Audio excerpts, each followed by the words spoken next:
السلام عليكم ورحمة الله وبركاته. معاكم أحمد سامي بروكر ايجيبت. احنا النهاردة في منطقة تقسيم دجلة الجديد. احنا كنا جايين صورنا قبل كده شقة في العمارة دي. العمارة دي مميزة قبل كده قلنا، لأن احنا عندنا العمارة دي واخدة نصيتين، دي نصية شارع ودي نصية شارع. طبعا اللي هناك ده نادي وادي دجلة اللي في زهراء المعادي. منطقة طبعا غنية عن التعريف. ده مشروع تيجان. شركة تيجان هي المالكة، المالك ليها هي مشروع شركة وادي دجلة. يعني شركة وادي دجلة هي المالكة لمشروع تيجان. تمام. الشقة دي مساحتها 205 متر. 205 متر دي مساحة كويسة جدا زي ما احنا قلنا. هي واخدة نصيتين، ادي نصية شارع وادي نصية شارع، وده كده فيو مفتوح. تمام. المنطقة دي اسمها تقسيم دجلة الجديد. تقسيم دجلة الجديد زهراء المعادي. احنا في ظهرنا الدائري وقدامنا على طول شارع ال50.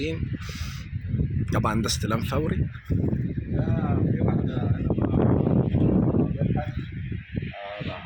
دخل العمارة اهو.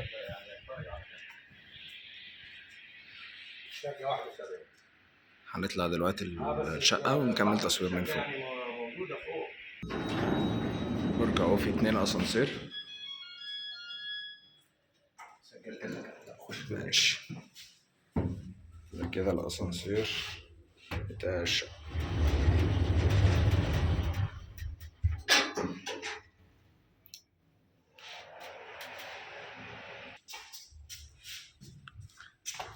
بسم الله ما شاء الله. ده كده الريسبشن يا جماعة واخد 3 نواصي مفتوح. هنبص على البلكونة دلوقتي. الله أكبر.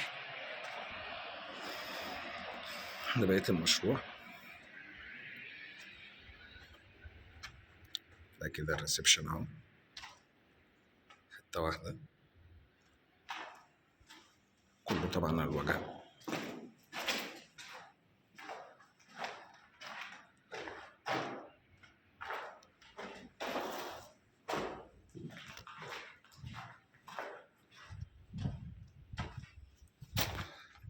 دي كده عندي هنا مطبخ، بحر مش مطبخ. الله أكبر.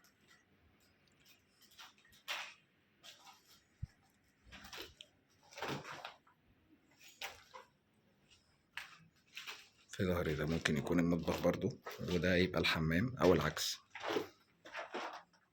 الاتنين مساحتهم حلوة، فممكن نستخدم واحد مطبخ وواحد حمام، بس في الغالب هيكون ده المطبخ والتاني الحمام.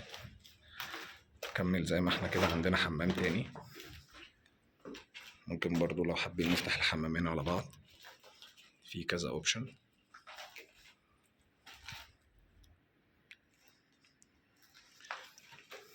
بعد كده هنا عندنا غرفة. مميزات الشقة هنا، أنا ما عنديش غرفة بالطول مش شايفة فيو، كله شايف فيو.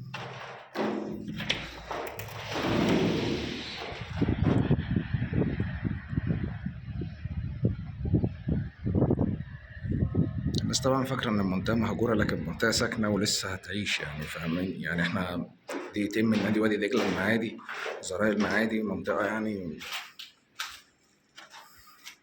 ده كده تاني غرفة برضو، لأن الشقة واخدة ناصية زي ما احنا قلنا، فكله شايف الشارع، ودي ميزة بقى. دي آخر غرفة معانا. غرفة ما شاء الله، الله أكبر، ما شاء الله، الله أكبر. آخر غرفة عندنا هنا حمام ضيوف والتراس بتاعنا. طبعا شقة ولا نص كلمة ولا فيها أي كلام. مساحتها 205 متر.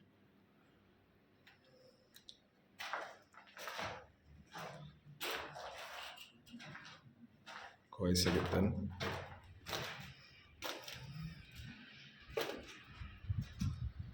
ليه بقى ما بنقولش السعر في الفيديو؟ لأن الشقة دي ممكن تتباع دلوقتي بعد ما انزل الفيديو على طول، وممكن تتباع بعد شهر، ممكن تتباع بعد 3 شهور، ممكن تتباع بعد سنة.